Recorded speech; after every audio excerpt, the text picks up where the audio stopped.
প্রিয় নবম দশম শ্রেণীর শিক্ষার্থীরা এবং যারা এসএসসি পরীক্ষার্থী রয়েছে, আমরা আজকে তোমাদের সাধারণ গণিতের 16.2 অধ্যায়ের পরিমিতির বেসিক বিষয়গুলো নিয়ে আলোচনা করব। 16.1 বা 16 অন্যান্য ক্লাসগুলো দেখতে গেলে আমরা ভিডিওর নিচে প্লে লিস্টের লিঙ্কগুলো দিয়ে দিই, সেখান থেকে তোমরা দেখে নেবে। তো 16.1 এ বেসিক্যালি সব ত্রিভুজ রিলেটেড বিষয়গুলো ছিল, আর 16.2 এ সব চতুর্ভুজ কেন্দ্রিক আলোচনা রয়েছে, যেটা আয়ত, সামান্তরিক, রম্বস, বর্গ, ট্রাপিজিয়াম, তারপরে পঞ্চভুজ, ষড়ভুজ, অষ্টভুজ, যেটা আমরা সংক্ষেপে বহুভুজ বলে থাকি। তো প্রথমে আমরা আয়তক্ষেত্রের বিষয়গুলো নিয়ে আলোচনা করছি, যে আয়তক্ষেত্রের আসলে কি কি ঘটনা হয়। এগুলো সবই দেখো চতুর্ভুজের ভাগের মধ্যেই পড়ে। তো আয়তক্ষেত্র, তো আয়তক্ষেত্রে কি হয়, বিপরীত বাহুগুলো, মানে চারটা বাহুই থাকে যেহেতু এটা চতুর্ভুজ এক ধরনের, তাহলে বিপরীত বাহু সমান ও সমান্তরাল হয়। সমান্তরাল। এখন দেখো সামান্তরিকের কিন্তু একই অবস্থা, বিপরীত বাহু সমান সমান্তরাল হয়, কিন্তু এদের ডিফারেন্স বা পার্থক্য যেটা, সেটা হচ্ছে এই আয়তের প্রত্যেকটি কোণ সমকোণ, অর্থাৎ 90 ডিগ্রি। প্রত্যেকটি কোণ সমকোণ, মানে বাহুগুলো স্ট্রেট থাকবে, খাড়া খাড়া থাকবে। তো বিষয়টা কেমন দেখো, আমি যদি এইভাবে আঁকার চেষ্টা করি, তো এই বাহুটা স্ট্রেট এইভাবে সোজা থাকবে, খাড়া, তাহলে এইটা কিন্তু আমাদের একটা আয়ত হবে। আমি জাস্ট হাত দিয়ে আঁকলাম। আর এইভাবে যদি আমরা নামকরণ করি, এই নাম দেওয়ার একটা বিশেষ নিয়ম আছে, তুমি যেখান থেকে এ দিলে ঠিক একই দিকে ঘুরতে হয়। যদি এখানে এ দাও, তাহলে এখানে বি, এখানে সি, এখানে ডি, অথবা এখানে এ বি সি ডি। আমি এই যে এ দিলাম, বি দিলাম, এইখানে ডি দেওয়াটা ঠিক হবে না, এখানে হচ্ছে সি আর এটা হচ্ছে ডি। যেখান থেকেই এ বি শুরু করো না কেন, এখানে যদি এ দাও তাহলে এখানে বি, এখানে সি, এখানে ডি, আবার এখানে এ, এখানে বি, এখানে সি, এখানে ডি।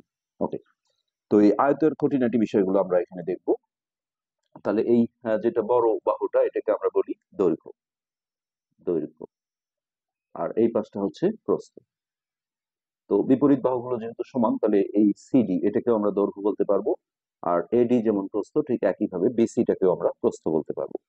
তাহলে এই সাইডটাও দৈর্ঘ্য, আর এই সাইডটা হচ্ছে প্রস্থ। ওকে, আর আমি যদি এ আর সি যোগ করি, এটা একটা কর্ণ। আবার বি আর ডি, এই দুইটা শীর্ষবিন্দু যদি যোগ করি, তাহলে এখানে আমাদের এসি ও বিডি দুটি, এগুলোকে আমরা বলি কর্ণ। আর আয়তের কর্ণগুলো সমান হয়, এটা মাথায় রাখবে তোমরা। হ্যাঁ, যেটা সামান্তরিকের বা রম্বসের ক্ষেত্রে হয় না। আয়ত আর বর্গের কর্ণগুলো সমান হবে, অর্থাৎ যে মাপ থাকবে এসি সমান বিডি, এই মাপ দুটো কিন্তু সমান থাকবে। তো কর্ণকে হচ্ছে যে ছোট হাতের ডি দিয়ে প্রকাশ করা হয়, এটা তোমরা মাথায় রাখতে পারলে ভালো হয়। কর্ণ হচ্ছে ডি, মানে সাংকেতিক ভাবে। আচ্ছা, আর এই দৈর্ঘ্যটাকে আমরা যে কোনো চলক ধরা যাবে, দৈর্ঘ্যটাকে আমরা যদি এ ধরি আর প্রস্থটাকে বি ধরি, তাহলে এই সাইডটা হচ্ছে এ আর এই সাইডটা হচ্ছে বি।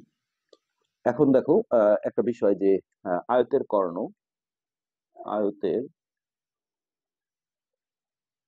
কর্ণ কর্ণ ওই আয়তক্ষেত্রটাকে আয়তকে সমান দুইটি ত্রিভুজে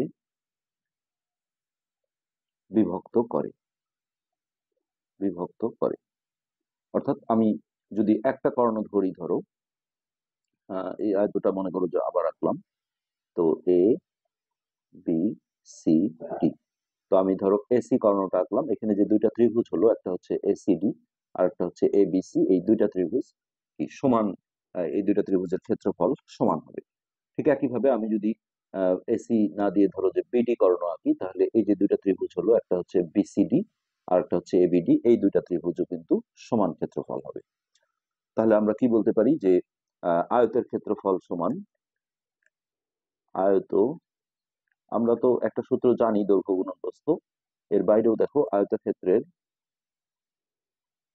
ক্ষেত্রফল সমান। তাহলে আমরা কি বলতে পারি, আমরা যে কোনো একটা কর্ণ দিয়ে যদি ধরি, যে আমি এসি কর্ণ দিয়ে ধরছি মনে করো, তাহলে এখানে ত্রিভুজ আসছে একটা এডিসি, ত্রিভুজের নামে তিনটা অক্ষর আসলেই হলো, আর একটা হচ্ছে এবিসি। তাহলে এটাকে আমরা লিখতে পারি 2 ইন্টু, তাহলে একটা ত্রিভুজের ক্ষেত্রফল কি, হাফ গুণন ভূমি গুণন উচ্চতা। তাহলে এই যে এই ত্রিভুজটা যে আছে, এটা যেহেতু সমকোণী ত্রিভুজ, একটা কোণ সমকোণ, তাহলে সেক্ষেত্রে এইখানে আমরা হাফ গুণন ভূমি গুণন উচ্চতা বলে দিতে পারি।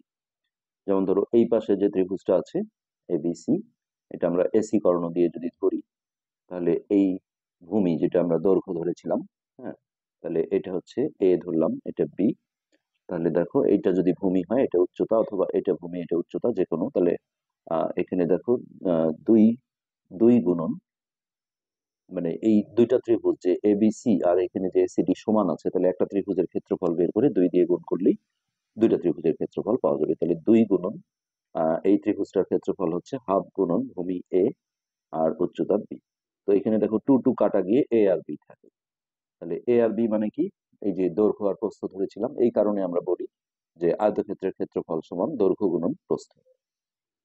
শর্টকাটে কিন্তু আমরা মানে সূত্রটা আসলে কিভাবে আসলো সেই জন্য আমরা দেখালাম এটা। তাহলে এটা আমাদের প্রথম সূত্র, যে আয়তক্ষেত্রের ক্ষেত্রফল সমান দৈর্ঘ্য গুণন প্রস্থ। তো এবার আমরা আসি যে আয়তক্ষেত্রের পরিসীমা। আয়তক্ষেত্রের পরিসীমা, তো পরিসীমার একটা বিষয় আছে। পরিসীমা, যে কোনো কিছুর পরিসীমা হলে তার চতুর্সাইড যোগ করতে হয়। দেখো এখানে একটা দৈর্ঘ্য যোগ প্রস্থ, আবার যোগ দৈর্ঘ্য যোগ প্রস্থ। তো বিষয়টা এরকম যে দৈর্ঘ্য যোগ প্রস্থ যোগ আবার দৈর্ঘ্য যোগ প্রস্থ। তো দেখো এক্স এক্স যোগ করলে যেমন 2x আমরা লিখি 2x, একইভাবে দৈর্ঘ্য দৈর্ঘ্য যোগ করলে আমরা বলতে পারি 2 দৈর্ঘ্য।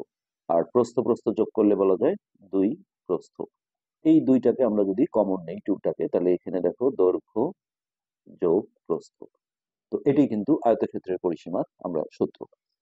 তবে যদি একটা চতুর্ভুজ হয় যার কোনো বাহুগুলোর মধ্যে মিল নেই, চারটা বাহু মনে করো 4 রকম, সেক্ষেত্রে আমরা এই চারটা বাহুর পরিমাপ যোগ করলেই কিন্তু পরিসীমা পাবো। সেখানে আমরা এই ধরনের কোনো সূত্র তৈরি করতে পারবো না, যেহেতু বাহুগুলোর মধ্যে কোনো মিল নেই। তো আয়তক্ষেত্রের পরিসীমা হচ্ছে 2 ইন্টু দৈর্ঘ্য যোগ প্রস্থ। এগুলো সবগুলো কিন্তু আমাদের অঙ্কে প্রয়োজন হবে। এরপরে আমরা এই আয়তক্ষেত্রের হচ্ছে যে কর্ণ, আয়তের যে কর্ণের সূত্র, আমরা সেই কর্ণের সূত্রটা দেখব। আমরা প্রথমে লিখি, তারপরে এটা আসলে কিভাবে আসলো আমরা সেটা দেখানোর চেষ্টা করব। আয়তক্ষেত্রের কর্ণ, এই কর্ণের সূত্রটা হচ্ছে, কর্ণকে আমরা ডি দিয়ে প্রকাশ করি। ডি সমান রুট ওভার, ওই যে দৈর্ঘ্যকে আমরা এ ধরেছিলাম, তাহলে দৈর্ঘ্যের উপর স্কোয়ার যোগ প্রস্থের উপর স্কোয়ার। অর্থাৎ আমরা এইভাবে যদি লিখি রুট ওভার দৈর্ঘ্য স্কোয়ার যোগ প্রস্থ স্কোয়ার। এটা কিভাবে আসে আমরা সেটা একটু দেখাই, কখনো যদি ভুলে যাও তোমরা এইভাবে বের করতে পারো। দেখো এই দৈর্ঘ্যের সাইডটা আমরা এ ধরলাম, এটা আর এটা, আর এই সাইডটা হচ্ছে বি। তো যে কোনো একটা কর্ণ আমরা এঁকে দিচ্ছি, আর তারপরে এটা আমরা এবিসিডি নাম দিলাম। তাহলে দেখো এখানে যে এবিসি ত্রিভুজটা আছে, অথবা এই পাশে যে এসিডি ত্রিভুজ আছে, দুটোই কিন্তু সমকোণী ত্রিভুজ। যেহেতু আয়তের প্রত্যেকটা কোণ সমকোণ হয়, তাহলে এই কোণটা সমকোণ হলে এই ত্রিভুজটা কিন্তু সমকোণী। আবার এই কোণটা যেহেতু এক সমকোণ, তাহলে এই ত্রিভুজটাও সমকোণী। যে কোনো একটা ত্রিভুজ নিয়ে যদি আমরা কাজ করি, পিথাগোরাসের উপপাদ্য যদি অ্যাপ্লাই করি, তাহলে এই সমকোণের বিপরীত বাহুটা হচ্ছে অতিভুজ, অর্থাৎ এসি। এটি কিন্তু আমার কর্ণ। তাহলে এসি স্কোয়ার সমান অপর যে দুটো বাহু থাকলো, অর্থাৎ এ বি স্কোয়ার, যে কোনো একটা আগে লেখা যাবে, যোগ বিসি স্কোয়ার। আমরা ওই ত্রিভুজ থেকেও করতে পারতাম, একই হতো। তো এখন দেখো এসির জায়গায় আমরা ডি বসালাম, যেহেতু কর্ণকে ডি দিয়ে প্রকাশ করা হয়। তাহলে D square equal, A B কে আমরা এ ধরেছি, তাহলে এ স্কোয়ার, প্লাস বিসি কে আমরা বি ধরেছি, বি স্কোয়ার। এবার এই স্কোয়ারটা এই পাশে গেলে তোমরা জানো রুট ওভার হয়ে যাবে, root over square plus B square. তো এখানে অনেকে ভাবে স্কোয়ার রুট ক্যান্সেল হবে, আসলে এটা যোগ বিয়োগ থাকলে ক্যান্সেল করা যায় না। যদি এইভাবে গুণন আকারে থাকতো, তাহলে এই স্কোয়ার রুট ক্যান্সেল হলে এটা এ হতো, এটা স্কোয়ার রুট ক্যান্সেল হলে বি হতো, কিন্তু এইখানে আসলে কিছু করার নেই। তো আমাদের যখনই দৈর্ঘ্য প্রস্থ দেওয়া থাকবে আয়তের, আমাদের কর্ণ চাবে আমরা এই সূত্রের মাধ্যমে, অর্থাৎ রুট ওভার এই যে দৈর্ঘ্য স্কোয়ার প্লাস প্রস্থ স্কোয়ার, এটা করে ক্যালকুলেশন করলে কিন্তু আমরা কর্ণটা পেয়ে যাব। তো এই হলো আয়তক্ষেত্রের খুঁটিনাটি বিষয়। এরপরে আসছে আমাদের বর্গক্ষেত্র। 2 নম্বরে আসছে বর্গক্ষেত্র। তো বর্গক্ষেত্র মানে আমরা কি জানি, যে চারটা বাহুই সমান হবে, চারটি বাহু সমান, এরও কিন্তু প্রত্যেকটি কোণ এক সমকোণ হবে, অর্থাৎ বাহুগুলো স্ট্রেট হবে, বাঁকা হবে না। প্রত্যেকটি কোণ এক সমকোণ, বা সংক্ষেপে আমরা সমকোণ লিখি। আমরা আনুমানিক একটা বর্গ এঁকে নেই, যার চারটা বাহুই ধরলাম যে সমান। আর এই দেখো প্রতিটা কোণ এক সমকোণ। তাহলে এ বি সি ডি। তাহলে বর্গক্ষেত্রের যে ক্ষেত্রফল, সেটা আসলে আমরা প্রথমে ক্ষেত্রফলের সূত্রটা লিখি। বর্গ ক্ষেত্রের ক্ষেত্রফল। ছোট ক্লাসে তোমরা বাহুর দৈর্ঘ্য গুণন বাহুর দৈর্ঘ্য করেছো, তাহলে দৈর্ঘ্য গুণন দৈর্ঘ্য মানে দৈর্ঘ্য স্কয়ার। এখানে বড় ক্লাসে আমরা একবারই বাহুর দৈর্ঘ্য তার উপর স্কয়ার। অর্থাৎ আমাকে যদি বলে যে একটা বর্গের প্রতি বাহুর দৈর্ঘ্য 5, ক্ষেত্রফল কত 5 মিটার, তাহলে 5 স্কয়ার অর্থাৎ 25 বর্গ মিটার। এইভাবে আমরা সংক্ষেপে বের করতে পারবো। তো এরপরে আসছে বর্গের পরিসীমা। তাহলে বর্গক্ষেত্রের পরিসীমা, তো আমরা আগেই বলেছি যে পরিসীমা মানেই হচ্ছে তার চতুর সাইড যোগ করা।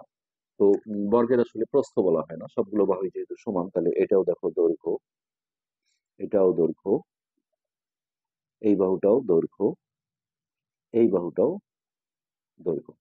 তার মানে দৈর্ঘ্য যোগ দৈর্ঘ্য যোগ দৈর্ঘ্য যোগ দৈর্ঘ্য, এটাকে আমরা কি বলবো, চার দৈর্ঘ্য। যেমন আমি যদি 4 বার এক্স যোগ করি, এক্স যোগ এক্স যোগ এক্স, এইভাবে, তাহলে কি 4x, ঠিক একই হবে। তাহলে এটাকে আমরা বলবো 4 গুণন বাহুর দৈর্ঘ্য। তো এটা অঙ্কে কিন্তু প্রচুর একটা জিনিস কাজে লাগে, সেটা হচ্ছে যে অঙ্কে দেখো যে পরিসীমায় দেওয়া আছে বাহুর দৈর্ঘ্য দরকার হয়, তখন কিন্তু পরিসীমাকে 4 দিয়ে ভাগ দিতে হয়। কেননা এই 4টা দেখো এই পাশে গুণ আছে, এবারে আসলে ভাগ হবে, অর্থাৎ পরিসীমা ভাগ 4। আবার বর্গক্ষেত্রের যদি কখনো ক্ষেত্রফল দেয়া থাকে, প্রতি বাহুর দৈর্ঘ্য চায়, তাহলে স্কয়ারের উল্টা কিন্তু রুট ওভার। খেয়াল করো কথাগুলো, যে বাহুর দৈর্ঘ্য যদি দেয়া থাকে, ক্ষেত্রফল চায়, তাহলে বাহুর দৈর্ঘ্য স্কয়ার করলে ক্ষেত্রফল পাওয়া যায়। কিন্তু যদি ক্ষেত্রফলই দেয়া থাকে ধরো 25 বর্গ মিটার, দিয়ে আমার যদি প্রয়োজন হয় প্রতি বাহুর দৈর্ঘ্য কত, তখন এটা রুট ওভার করলে 5 আসবে, এটা হচ্ছে প্রতি বাহুর দৈর্ঘ্য। তাহলে বর্গের প্রতি বাহুর দৈর্ঘ্য দেখো ক্ষেত্রফল থেকে বের করতে গেলে রুট ওভার করতে হয়, আর পরিসীমা থেকে যদি প্রতি বাহুর দৈর্ঘ্য বের করতে যাই, তাহলে পরিসীমাকে 4 দিয়ে ভাগ করতে হয়। আর যদি বাহুর দৈর্ঘ্য দেওয়া থাকে, পরিসীমা চাই, তাহলে 4 দিয়ে বাহুর দৈর্ঘ্যকে গুণ করতে হয়। আচ্ছা, এবার আমরা বর্গের কর্ণ দেখব। 3 নম্বর, বর্গক্ষেত্রের কর্ণ। এটাকে আমরা যদি ডি দিয়ে প্রকাশ করি, তাহলে এই সূত্রটা হচ্ছে রুট, আর এটা কিন্তু রুট ওভারের বাইরে। এই এটা হচ্ছে সেই বর্গের প্রতি বাহুর দৈর্ঘ্য। এ সমান বাহুর, প্রচুর প্রয়োজন হবে এগুলো, এমসিকিউ বা অঙ্কে দুটোতেই কিন্তু আমাদের এগুলো প্রয়োজন হবে। তো এটা কিভাবে আসছে আমরা সেটাও দেখাই। আয়তেতে আমরা যেভাবে দেখালাম, একটা কর্ণ যদি আমরা আঁকি, তাহলে দেখো এই যে এই ত্রিভুজ অথবা এই ত্রিভুজ, একটা সমকোণী ত্রিভুজ, দুটোই যে কোনো একটা নিয়ে যদি আমরা কাজ করি, তাহলে এটা সমকোণ, বিপরীত বাহু অতিভুজ হচ্ছে এটা, তাহলে এটাই কিন্তু তার কর্ণ। তাহলে এই অতিভুজের উপরে স্কয়ার অর্থাৎ ডি স্কয়ার সমান, এই বাহুগুলোকে আমরা যদি এ মনে করি, সবগুলোই কিন্তু দৈর্ঘ্য। হ্যাঁ, তাহলে আহ, অপর দুই বাহুর উপরে স্কয়ার অর্থাৎ এ স্কয়ার প্লাস স্কয়ার। তাহলে বা ডি স্কয়ার সমান, এটা যোগ করলে হবে 2a স্কয়ার। এবার দেখো এই স্কয়ারটা রুট ওভার করলে ডি সমান রুট ওভার 2a স্কয়ার। এখন এই রুট 2টা আলাদা রেখে দিলাম, আর এইটা দেখো যেহেতু গুণ সম্পর্ক আছে, এখানে স্কয়ার রুট ক্যান্সেল হলে এ হবে। এইভাবেই বর্গের কর্ণের সূত্রটা আমরা বের করে ফেলতে পারি। আসলে অঙ্কের ক্ষেত্রে আমাদের মুখস্থই রাখতে হবে, সবসময় দেখা যায় বের করার সময় থাকবে না তোমাদের। তো এরপরে আমরা আসছি সামান্তরিক। সামান্তরিক, সামান্তরিক। তো এটা আয়তের মতোই, দেখো বিপরীত বাহুগুলো সমান সমান্তরাল হবে, বিপরীত বাহু সমান ও সমান্তরাল, কিন্তু কোণগুলোর ক্ষেত্রে কোনো কোণই সমকোণ হবে না, মানে বাহুগুলো বাঁকা হবে, কোনো কোণই সমকোণ নয়। তো আমরা যদি একটা আয়ত আঁকি এরকম, আনুমানিক ধরে নাও, তাহলে এই হলো এ বি সি ডি। তাহলে এই এ বি আর সি ডি বাহু বিপরীত, এরাও কিন্তু সমান এবং সমান্তরাল। আর এদিকে এডি আর বিসি বাহু পরস্পর সমান এবং সমান্তরাল। কিন্তু কোনো কোণই সমকোণ না, যেহেতু বাঁকা বাঁকা আছে। তাহলে এইটা হচ্ছে আমাদের একটা সামান্তরিক। তাহলে এই নিচের এইটাকে আমরা দৈর্ঘ্য অথবা ভূমি বলে থাকি।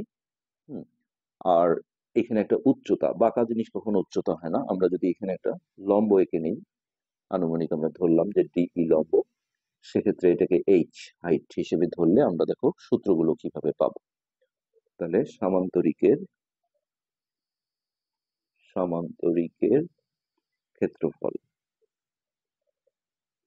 সামান্তরিকের ক্ষেত্রফলের যেটা সূত্র, সেটা হচ্ছে ভূমি গুণন উচ্চতা। তো এই বর্গেরও বর্গের ক্ষেত্রে হয়তো আমাদের এটা বলা হয়নি, এখানে যেটা আমরা বলেছিলাম আয়তেতে, যে আয়তের কর্ণ আয়তকে সমান দুটি ত্রিভুজে বিভক্ত করে।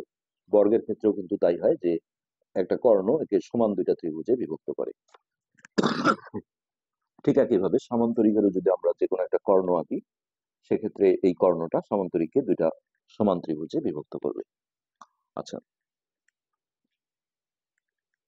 এই হলো সামান্তরিকের আমাদের ক্ষেত্রফলের সূত্র।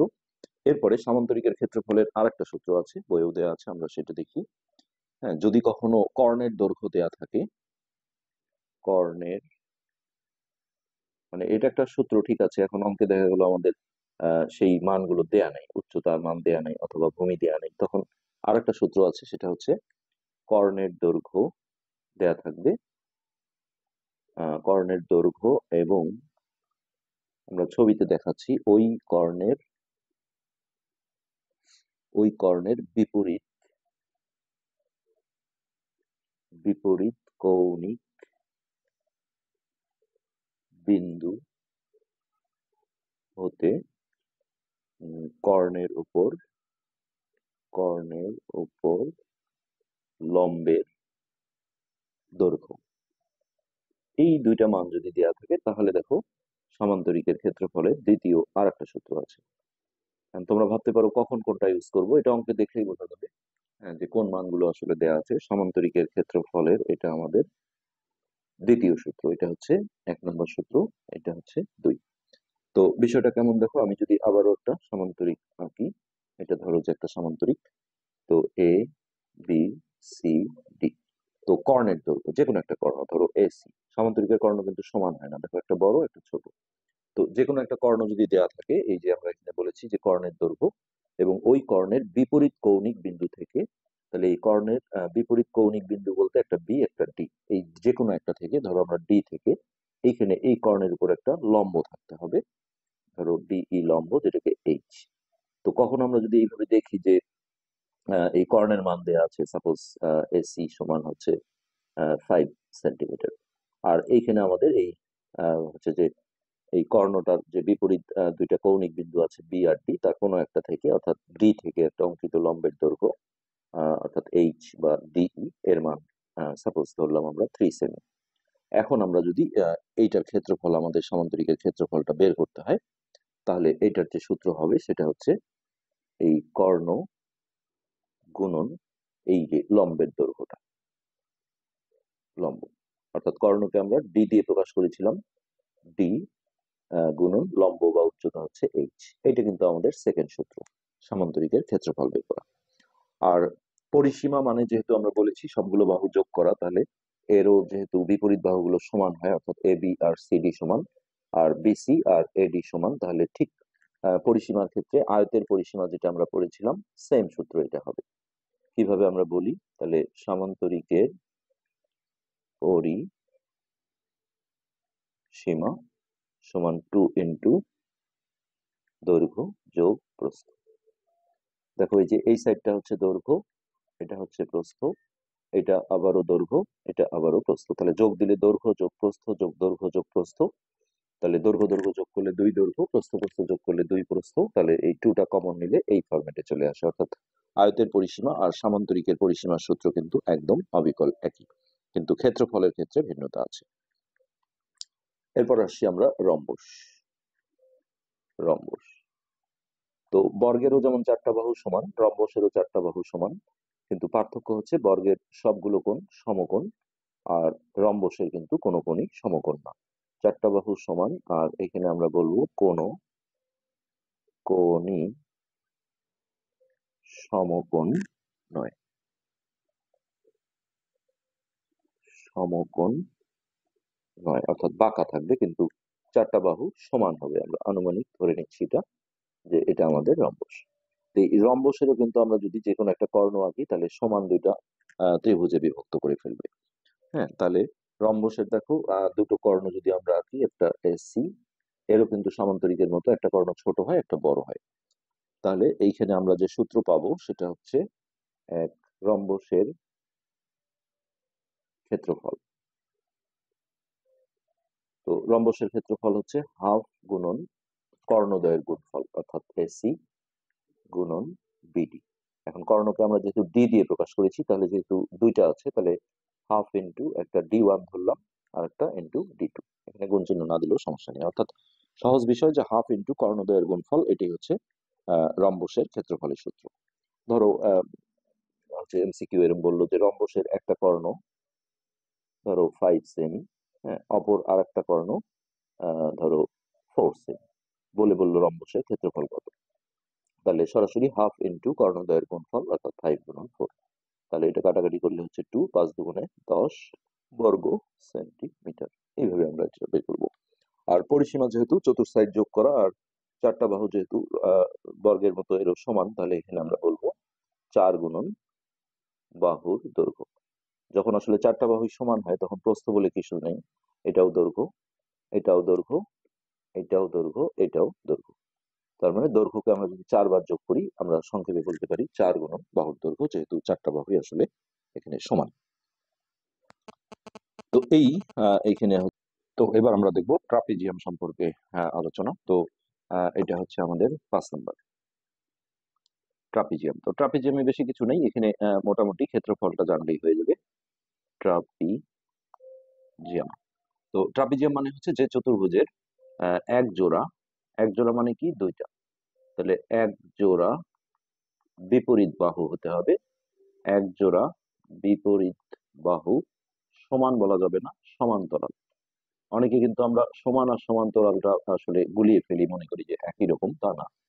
যেমন ধরো আমি ট্রাপিজিয়ামটা এইভাবে আঁকতে পারি যে এই বাহুটা আর এই বাহুটা কিন্তু বিপরীত, এরা আমি দেখো সমান্তরাল করে দিলাম, মানে রেল লাইনের মতো। এদের মধ্যবর্তী লম্ব দূরত্বটা সমান, কিন্তু সমান করিনি সাইজে। আর বাকি যে দুটো বাহু থাকলো, এই যে এই বাহুটা আর এই বাহুটা, এদেরকে বলা হয় তির্যক বাহু অর্থাৎ অসমান্তরাল। তো আমি এইখানে যদি নামকরণ করি যে এ বি সি ডি, হ্যাঁ, তাহলে এই ট্রাপিজিয়ামের যে ক্ষেত্রফল, ট্রাপিজিয়ামের ক্ষেত্রফলের সূত্রটা আমরা লিখে দিচ্ছি। ট্রাপিজিয়ামের ক্ষেত্রফল, আসলে এটা শর্টকাটে মনে রাখার জন্য আমরা চলক দিয়ে করি যে হাফ ইন্টু এ প্লাস বি গুণন এইচ। তো এইচটা আমরা এখানেও লিখতে পারি, এখানেও লিখতে পারি, যেহেতু গুণন সম্পর্ক এটা। তো এখানে এ আর বিটা কি, দেখো এ ও বি হলো ওই যে যে দুটো বাহু সমান্তরাল আছে, সেই সমান্তরাল বাহু দুটো। এ আর বি হলো সমান্তরাল সমান্তরাল বাহু, অর্থাৎ এই যে আমি যদি এ বিটাকে এ ধরি আর সিডিটাকে বি ধরি, তাহলে হাফ ইন্টু এ প্লাস বি, অর্থাৎ এই বাহু দুটোর যে মাপগুলো দেওয়া থাকবে সেগুলো যোগ করতে হবে। আর উচ্চতা এইচ যেটা, অর্থাৎ এই বাহু দুটোর মাঝখানের দূরত্ব। অনেকে ভাবতে পারে যে এডিটা দূরত্ব, অনেকে ভাবতে পারে বিসি দূরত্ব, তা না, বাঁকা জিনিস কখনো দূরত্ব হয় না, অর্থাৎ এদের মাঝখানে একটা লম্ব থাকতে হবে। দুইটা সমান্তরাল সরলরেখার মাঝখানে তুমি যতগুলো লম্ব আঁকো, লম্বগুলো কিন্তু সমান। তো এটা হচ্ছে এইচ, ধরো এটা ডিই। এখন আমার যদি ট্রাপিজিয়ামের দেখো সমান্তরাল বাহুগুলো বলে দেয় যে একটা ট্রাপিজিয়ামের সমান্তরাল সমান্তরাল বাহু দুটি, ধরো আমরা আনুমানিক ধরে নিচ্ছি যে একটা 6 সেন্টিমিটার আর একটা 5 সেন্টিমিটার, এবং এদের এদের এদের বলতে ওই সমান্তরাল বাহু দুটার মধ্যবর্তী দূরত্ব, এটাই হচ্ছে এইচ। এদের মধ্যবর্তী দূরত্ব আনুমানিক ধরলাম আমরা 4 সেন্টিমিটার দিয়ে। আমার যদি ট্রাপিজিয়ামের ক্ষেত্রফল চাই, তাহলে আমরা দেখো এই সূত্রটাই বসিয়ে দেবো, হ্যাঁ, হাফ ইন্টু এ প্লাস বি অর্থাৎ 6 প্লাস 5 ইন্টু তাদের মধ্যবর্তী লম্ব দূরত্ব যেটা 4। তো এইটা আমরা যদি ক্যালকুলেশন করি, তাহলে এটা আসছে 2 দিয়ে আমরা এটাকে কাটাকাটি করলে 2 হবে, তাহলে 6 এর পাশে 11, 11 গুণন 2, তাহলে এই 22 বর্গ সেন্টিমিটার। এই সহজেই আমরা এইভাবে ট্রাপিজিয়ামের ক্ষেত্রফলটা বের করে ফেলতে পারবো। তো আমাদের হচ্ছে যে এই রিলেটেড বিষয়গুলো শেষ, এবার আমরা চলে যাব সুষম বহুভুজের ক্ষেত্রে। সুষম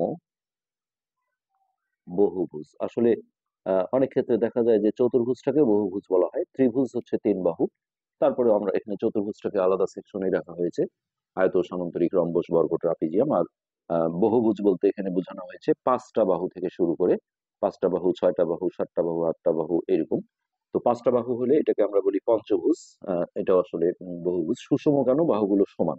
এখানে যে আলোচনাগুলো আছে সবগুলোর বাহুগুলোই কিন্তু সমান। তো এই সুষম বহুভুজের ক্ষেত্রে দেখো ক্ষেত্রফলের দুটো সূত্র আছে। আমরা এটা অনেকেই গন্ডগোল করে ফেলে যে কখন কোন সূত্রটা ইউজ করতে হবে। তো এই সুষম বহুভুজের ক্ষেত্রে একটা সূত্র আছে যে এন গুণন একটি ত্রিভুজের ক্ষেত্রফল। আমরা দেখো 1 2 3 4 5 6 একটা ষড়ভুজ অর্থাৎ 6টা বাহু দিয়ে আমরা জিনিসটা বোঝানোর চেষ্টা করি। এটা দুইটা সূত্রের মধ্যে একটা। আর দ্বিতীয় যে সুষম বহুভুজের ক্ষেত্রফলের সূত্র আমরা সেটাও লিখে দিচ্ছি। এটা তোমাদের হচ্ছে 308 পৃষ্ঠায় রয়েছে। এন এ স্কোয়ার বাই 4, এইখানে আছে কট, ত্রিকোণমিতির যে কট, তার উপরে আছে 180 ডিগ্রি ভাগ হচ্ছে এন। হ্যাঁ, যেখানে কোনটা মানে কি, এখানে এইখানকার এন মানে হচ্ছে কয়টা বাহু আছে। এন হচ্ছে বাহুর, মানে বাহুর পরিমাপ না, বাহুর দৈর্ঘ্যের, সরি, বাহুর সংখ্যা। যেমন পঞ্চভুজের ক্ষেত্রে এন এর মান হবে 5, 5টা বাহু। ষড়ভুজে হবে 6, অষ্টভুজ হলে এটা হবে 8 এন এর মান। তো আমরা বিষয়টা আরো ক্লিয়ার করে দেখাবো। আর এক্ষেত্রে দেখো এখানে এন এর মান ওই একই। এন হচ্ছে বাহুর দৈর্ঘ্য, মানে ওই বহুভুজে কয়টা বাহু আছে বাহুর সংখ্যা। আর এই এটা মানে হচ্ছে সেই যে বাহুগুলো থাকলো সেই বাহুর দৈর্ঘ্য বা বাহুর মানটা, বাহুর দৈর্ঘ্য। ধরো প্রতি বাহু 5 করে আছে, তাহলে 5 সেমি, তাহলে এর মান হবে 5। আর যদি পঞ্চভুজ হয় 5টা বাহু মোট, তাহলে এটা হচ্ছে এন এর মান হবে 5। ষড়ভুজ হলে এন এর মান হবে 6, অষ্টভুজ হলে এন এর মান হবে 8। আর 4 তো 4ই, আর এদিকে এন আবারও এই যে এটাই, এই সূত্রে আমাদের বসাতে হবে। এখন আমাদের অনেকের মনে প্রশ্ন জাগে যে দুইটা সূত্র আমরা কখন কোনটা ইউজ করব।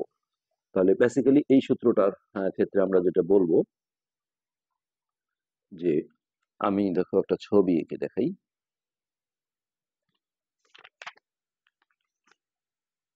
1 2 3 4, 1 2 3 4 5, আমি একটা পঞ্চভুজ প্রথমে আঁকাই। আচ্ছা, এই বহুভুজগুলো আঁকার সবচেয়ে ভালো সিস্টেম হচ্ছে তোমরা আগে একটা বৃত্ত এঁকে নেবে, পেন্সিল দিয়ে কম্পাস দিয়ে একটা বৃত্ত এঁকে নেবে। এই বৃত্তের যে কেন্দ্র আছে, তুমি যদি এখন ষড়ভুজ আঁকতে চাও, পঞ্চভুজ যদি আঁকতে চাও, তাহলে 5টা এরকম দাগ দাও। 2 3 4 5। ওকে, এটা আসলে তার পরবর্তীতে এগুলো যদি মিশিয়ে দিয়ে এই যে এগুলো যোগ করে দাও বা থাক, এটা সমস্যা নেই। হ্যাঁ, এখন এইটা হচ্ছে আমাদের পঞ্চভুজ। এই যে 1টা 2টা 3টা 4টা 5টা বাহু আছে। তো একইভাবে আমি যদি ষড়ভুজ আঁকতে যাই, তাহলে একটা বৃত্ত এঁকে দেখো, এখান থেকে 6টা দাগ দেবো। 1 2 3 4 5 6। তাহলে এখানে আমরা 6টা বাহু পেলাম আনুমানিক জাস্ট। অষ্টভুজ হলে এরকম বৃত্ত এঁকে মাঝে এরকম আমরা 8টা দাগ দেবো। তো সুষম বলে কেন, যে আসলে এটা দেখো বৃত্তের ক্ষেত্রে আমরা জানি একই বৃত্তের ব্যাসার্ধ গুলো সমান হয়, এটা কিন্তু ব্যাসার্ধ, যার কারণে এই মাপগুলো কিন্তু আসলে সমান হবে। কেন্দ্র থেকে এই দূরত্বগুলো সমান হবে, এই জন্য নামটা হচ্ছে সুষম হচ্ছে যে বহুভুজ। তো যখন আমাদের হচ্ছে যে এই বাহুগুলোর দৈর্ঘ্য দেয়া থাকবে, অর্থাৎ এই যে এইটা হচ্ছে আমাদের বাহু, এইটা কিন্তু বাহু না, এই ভিতরের গুলোকে বলা হয় কেন্দ্র থেকে শীর্ষবিন্দুর দূরত্ব। আমরা দুটো উদাহরণ আছে, সেগুলো হচ্ছে যে আলোচনা করেই তোমাদের দেখাবো। হ্যাঁ, তো এইখানে আসলে এইটা যদিও একটু বাঁকা ভাবে আসছে, আমি যেহেতু বৃত্ত এঁকে করেছি। নর্মালি কিন্তু এইটা আসলে এমন হবে, যেমন পঞ্চভুজ যদি হয়, ধরো এরকম 2 3 4, এমনি আনুমানিক আমরা আঁকলাম 5। খুব একটা ভালো হয়নি, তারপর ধরে নাও এখান থেকে একটা যোগ করি, 1 2 3 4 5। এটা হচ্ছে আমাদের একটা পঞ্চভুজ। তো আমি এখানে ও নামকরণ করলাম, তারপর এটা দিলাম এ বি সি ডি ই। তো এই পঞ্চভুজ বুঝলেই তোমরা ষড়ভুজ অষ্টভুজ সবই বুঝবে, একই বিষয়। তো এখন দেখো আমি উদাহরণ 15তে নিয়ে আসছি। যে উদাহরণের অঙ্ক আমরা পরবর্তীতে করব। এখানে বলা আছে একটি সুষম পঞ্চভুজের প্রতি বাহুর দৈর্ঘ্য 4 সেন্টিমিটার। তাহলে প্রতি বাহু বলতে কিন্তু এই যে এই বাহুগুলো, বাইরের বাহুগুলো। কিন্তু এই যে দেখো উদাহরণ 16তে আছে একটি সুষম ষড়ভুজের কেন্দ্র থেকে কৌণিক বিন্দুর দূরত্ব। তো এটা ষড়ভুজ, 6টা বাহু আছে, তাহলে এই কেন্দ্র থেকে এই কোণাগুলো এটার দূরত্ব হচ্ছে 4 মিটার করে আছে। আর যখন বাহু বলে তখন এই বাইরের মাপগুলো। তো যখন আসলে বাহুর মান দেয়া থাকবে তখন আমরা এই সূত্রটা ইউজ করব। কেননা এই যে এ মানে যেহেতু বাহুর দৈর্ঘ্যটা দেয়া না থাকলে কিন্তু এই সূত্র ইউজ করা যাবে না। এটা লিখে রাখো যে যে কোনো বহুভুজের ক্ষেত্রে বাহুর দৈর্ঘ্য দেয়া থাকলে এই সূত্রের মাধ্যমে আমরা ক্ষেত্রফল বের করব। আর যদি বাহুর দৈর্ঘ্য দেয়া না থাকে তখন আমরা এই সূত্রটা ইউজ করব। তো এই সূত্রটা আমরা কিভাবে করব সেটা আমরা পরে দেখাচ্ছি। তো প্রথমত দেখো আমরা যদি এই সিম্পল এই সূত্রটাই দেখতে যাই যে বাহুর দৈর্ঘ্য দেয়া নেই, তখন আমরা এইভাবে এটার সাহায্যে কিভাবে ক্ষেত্রফলটা বের করবো। এটার জন্য আমাদের উদাহরণ 16টা একটু দেখতে হবে। একটি সুষম ষড়ভুজের কেন্দ্র থেকে কৌণিক বিন্দুর দূরত্ব 4 মিটার। তাহলে এই যে দেখো এখানে 6টা বাহু আছে মোট। হ্যাঁ, এই কেন্দ্র থেকে এই কোণাগুলো কৌণিক বিন্দুর দূরত্ব হচ্ছে কত, 4 মিটার। তো এইখানে হচ্ছে যে আমরা এই ষড়ভুজটা এই যে এটা দিয়ে করি, 1 2 3 4 5 6, হ্যাঁ এই কেন্দ্র থেকে কৌণিক বিন্দুর দূরত্ব দেওয়া ছিল কত, 4 মিটার। তো এইখানে যে ত্রিভুজগুলো হয় এই ত্রিভুজগুলো যেমন এটা একটা ত্রিভুজ, এটা একটা, এই প্রতিটা ত্রিভুজ কিন্তু সমদ্বিবাহু ত্রিভুজ হয়। অর্থাৎ এই যে এই বাহুটা আর এই বাহুটা সমান, এই বাহুটা সমান হতে পারে নাও হতে পারে, কিন্তু এই দুইটা বাহু অবশ্যই সমান হবে। আবার এই ত্রিভুজের ক্ষেত্রে দেখো এই বাহুটা আর এই বাহুটা সমান, এই ত্রিভুজের ক্ষেত্রে এই বাহুটা আর এই বাহুটা সমান। তো ষড়ভুজের ক্ষেত্রে যেটা হয় যে 6টা সমদ্বিবাহু ত্রিভুজ হবে, পঞ্চভুজ হলে 5টা সমদ্বিবাহু ত্রিভুজ হবে, অর্থাৎ ভিতরে এই বাহুটা আর এই বাহুটা সমান, এই ত্রিভুজের ক্ষেত্রে এই বাহু আর এই বাহু সমান। তো সেক্ষেত্রে যেহেতু ষড়ভুজের ক্ষেত্রেই বলি যে যেহেতু 6টা সমান ত্রিভুজ আছে, তাহলে একটা ত্রিভুজের ক্ষেত্রফল বের করে আমি যদি 6 দিয়ে গুণ করি, অনেকে আবার ভাবে যে একটা বের করলাম তাহলে বাকি মনে হয় 5টা থাকলো 5 দিয়ে গুণ করতে হবে, তা না, যতগুলো ত্রিভুজ আছে তত দিয়ে গুণ করতে হবে। তো আমি এই ত্রিভুজটা যদি ক্ষেত্রফল বের করি তাকে 6 দিয়ে গুণ করলেই 6টা ত্রিভুজের ক্ষেত্রফল বের হয়ে যাবে। আর 6টা ত্রিভুজের ক্ষেত্রফল মানেই কিন্তু এই পুরো বহুভুজটার ক্ষেত্রফল বের হয়ে যাওয়া। তো এখন তোমরা ভাবতে পারো যে সমদ্বিবাহু ত্রিভুজের ক্ষেত্রফলের তো আমরা সূত্র পড়েছি যে b/4 4a² - b², যেটা আমরা 16.1 অনুশীলনীতে কিন্তু পড়ে আসছি। কিন্তু এই সূত্রটা ইউজ করলে আমাদের যে সমস্যাটা দেখা দিবে সেটা হচ্ছে বি যেটা আছে, যেটা অসমান বাহু অথবা ভূমি বলা হয়। এই যে এইটাকে আমরা ভূমি বলবো কেননা এই দুইটা বাহু কি সমান বাহু। তো এই সমান বাহুটাকে বলা হয় এ। তো এর মান হয় আমরা জানলাম দেওয়া থাকবে অঙ্কে, কিন্তু এইটার মান কিন্তু যেহেতু এই সূত্র দিয়ে যখন আমরা করবো, আমরা এটা দেখাচ্ছি, তখন এইটার মান কিন্তু দেওয়া থাকবে না। এই জন্য সমদ্বিবাহু ত্রিভুজের ক্ষেত্রফলের সূত্র আমরা এখানে ইউজ করব না। আমরা আরো একটা সূত্র পড়ে আসছি 16.1-এ যে একটা ত্রিভুজের যখন দুইটা বাহু দেয়া থাকে, ধরো এ বি সি, ধরলাম যে এই বাহুর একটা মান দেওয়া আছে, আমরা এ ধরলাম, এটা হচ্ছে এটা ধরি, এটা হচ্ছে বি। সেক্ষেত্রে এই বাহু দুটার মাঝখানের যে কোণ আছে এটাকে থিটা ধরলে, হ্যাঁ এই মানগুলো যদি দেয়া থাকে তাহলে এই ত্রিভুজটার ক্ষেত্রফল এইভাবে বের করা যায়, হাফ এ বি অর্থাৎ এ গুণন বি ইন্টু বা গুণন সাইন থিটা। তো এই সূত্রের মাধ্যমে আমাদের এইখানে এই কাজটা করতে হবে। তো সেক্ষেত্রে আমরা উদাহরণ 16তে যদি দেখি, আহ ধরো আমরা ছবিটা আরেকবার রাখি, এইখানে ষড়ভুজ ছিল, তাহলে 6টা বাহু, 1 2 3 4 5 আনুমানিক আমরা ধরে নিলাম। তো এক্ষেত্রে আমরা যদি নামকরণ করি যে A B C D E F, এখানে দেয়া ছিল দেখো কেন্দ্র থেকে কৌণিক বিন্দুর দূরত্ব, অর্থাৎ কেন্দ্র ও, এই যে ও এ ও বি ও সি এগুলো কিন্তু সব সমান। তাহলে এই কেন্দ্র থেকে কৌণিক বিন্দুর দূরত্ব দেয়া আছে হচ্ছে কত, 4 মিটার। আমরা অঙ্কটা এইভাবে করব যে এখানে A B C D E F একটি সুষম, সুষম মানে হচ্ছে সমান বাহুগুলো, সুষম ষড়ভুজ। ওকে, এখন দেখো এখানে আমরা যে কোনো একটা কোণ বিবেচনা করব, এটা হতে পারে, এটা হতে পারে, এটা হতে পারে, এটা যে কোনো, কারণ এই কোণগুলো কিন্তু সমান। হ্যাঁ, তো বইয়ে যেমন সিওডি করেছে, আমি চাইলে এওবিও করতে পারি। তো আমি এইভাবে যদি বলি যে এওবি, তো এটা দেখো একটা বৃত্ত, বৃত্তের কেন্দ্রে আমরা জানি 360 ডিগ্রি অর্থাৎ 4 সমকোণ উৎপন্ন হয়। তাহলে তাকে কয় ভাগে ভাগ করা হবে, 1 2 3 4 5 6। হ্যাঁ, ষড়ভুজ হলে 6 ভাগ, অষ্টভুজ হলে 8 ভাগ, পঞ্চভুজ হলে 5 ভাগ। তাহলে এই এওবি কোণের যে মান সেটা হবে 360 ডিগ্রি ভাগ হচ্ছে 6 ডিগ্রি, তাহলে এটা হচ্ছে 60 ডিগ্রি। তাহলে আমরা এই যে এই প্রতিটা কোণে কিন্তু 60 ডিগ্রি করে হবে। আমরা ধরো এই ত্রিভুজ নিয়ে কাজ করছি, যে কোনো একটা ত্রিভুজ নিয়ে কাজ করলেই হবে। আর এইখানে বলা আছে যে কেন্দ্র থেকে কৌণিক বিন্দুর দূরত্ব হচ্ছে 4 মিটার। এটা 4, এটাও তাহলে 4, সবগুলোই 4। তো সেক্ষেত্রে আমরা দেখো এই যে বলা আছে যে বহুভুজের ক্ষেত্রফল সমান n গুণন একটি ত্রিভুজের ক্ষেত্রফল, আমরা কিন্তু এখন একটি ত্রিভুজের ক্ষেত্রফলটা আগে বের করছি।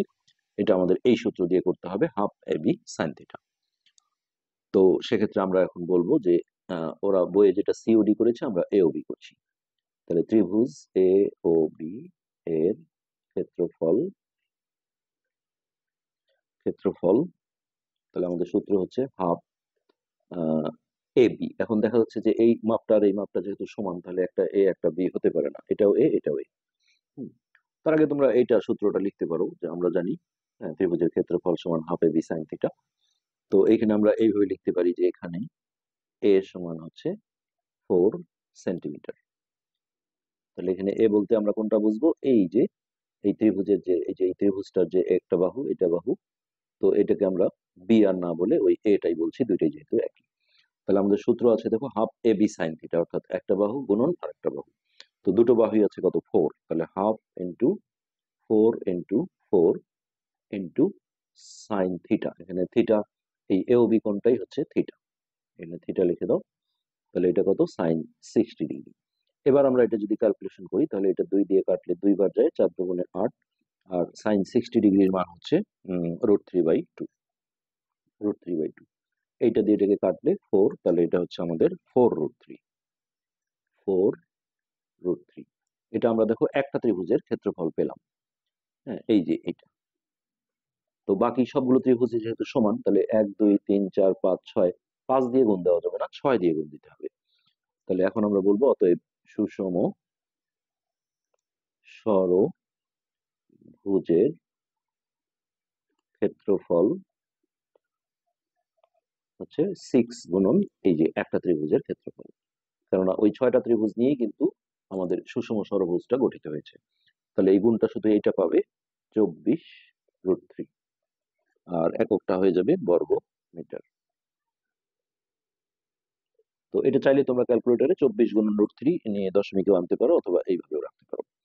তো এইটা বুঝতে হবে যে যখন এই কেন্দ্র থেকে শীর্ষর দূরত্বগুলো দেওয়া থাকে, তখন আমাদের এই যে কোনো একটা ত্রিভুজের ক্ষেত্রফল বের করে, মোট কয়টা ত্রিভুজ আছে, অষ্টভুজের ক্ষেত্রে 8 হবে, এবং অষ্টভুজের ক্ষেত্রে এখানে 8 দিয়ে ভাগ করতে হবে ওই থিটার মানটা বের করতে গেলে। পঞ্চভুজের ক্ষেত্রে 5 দিয়ে ভাগ, ষড়ভুজের ক্ষেত্রে 6 দিয়ে ভাগ। আর এখানে এসেও কিন্তু অষ্টভুজ হলে 8 দিয়ে গুণ করতে হবে। মানে একটা ত্রিভুজের ক্ষেত্রফল বের করে ওইখানে কয়টা ত্রিভুজ আছে তত দিয়ে গুণ করলেই পুরো বহুভুজটার ক্ষেত্রফল বের হবে। এখন আমরা এই সূত্রটার প্রয়োগ দেখব যখন আমাদের এই বাহুগুলোর দৈর্ঘ্য দেওয়া থাকবে। এই যে এটা হচ্ছে বাহুর দৈর্ঘ্য, এই বাহুগুলো, এবং এটা একই মাপ। সো এটা আমরা 15 নম্বর যে উদাহরণ আছে, সেই 15 উদাহরণে এই জিনিসটা পাবো।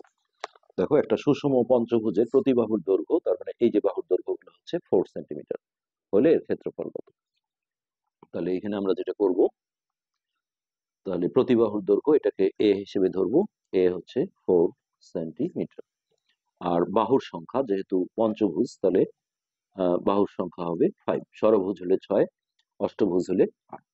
তাহলে বাহুর সংখ্যা n, এটা হচ্ছে 5। এখন দেখো আমাদের যে সূত্রটা আছে, সুষম বহুভুজের ক্ষেত্রফল, যেটা আমাদের সেকেন্ড সূত্র, এটা কিন্তু ডাইরেক্ট ক্ষেত্রফলটা বের হয়ে যাবে। এটা সূত্র হচ্ছে n a স্কোয়ার বাই 4, এখানে আছে cot 180 ডিগ্রি বাই n। তো সিম্পলি এই মানগুলো আমরা বসাবো। তো n এর মান হচ্ছে 5 ইন্টু এর মান হচ্ছে 4, তাহলে 4 স্কোয়ার বাই নিচে 4, এইখানে আছে cot 180 ডিগ্রি ভাগ n এর মান হচ্ছে 5। তো এইটা আমরা যদি ধীরে ধীরে ক্যালকুলেশন করি, তাহলে আমরা রেজাল্ট পেয়ে যাবো। আমরা এখানে করছি না যে আমরা আসলে উদাহরণের অঙ্কগুলো করব, বেসিক্যালি আমরা বোঝাতে যাচ্ছি যে বহুভুজের যে আসলে দুইটা সূত্র আছে ক্ষেত্রফল বের করার, একটা এটা আর একটা এটা, কখন আমরা কোনটা ইউজ করব। তো যখন বাহুর দৈর্ঘ্যগুলো দেওয়া থাকবে, অর্থাৎ এই যে এটা হচ্ছে বাহুর দৈর্ঘ্য, এটা সমান মাপ, হ্যাঁ, এই বাহুর দৈর্ঘ্য দেওয়া থাকলে আমাদের এই সূত্রটা ইউজ করতে হবে। আর যখন হচ্ছে এই কেন্দ্র থেকে শীর্ষের দূরত্ব এগুলো সমান, এইটা যখন দেওয়া থাকবে, তখন আমাদের প্রথমে যে কোনো একটা ত্রিভুজের ক্ষেত্রফল বের করতে হবে, যেটা আমরা এইখানে করে দিলাম। তারপর হচ্ছে যে এরকম কয়টা ত্রিভুজ আছে, ষড়ভুজের ক্ষেত্রে 6টা হবে, পঞ্চভুজে 5টা, অষ্টভুজের ক্ষেত্রে 8টা, তত দিয়ে গুণ করে লাস্টে হচ্ছে বহুভুজের ক্ষেত্রফলটা বের করতে হবে। আশা করি বুঝতে পেরেছো। পরের পার্ট থেকে আমরা উদাহরণের অঙ্কগুলো করা শুরু করব। বেসিক আলোচনা আমাদের আজকেই শেষ।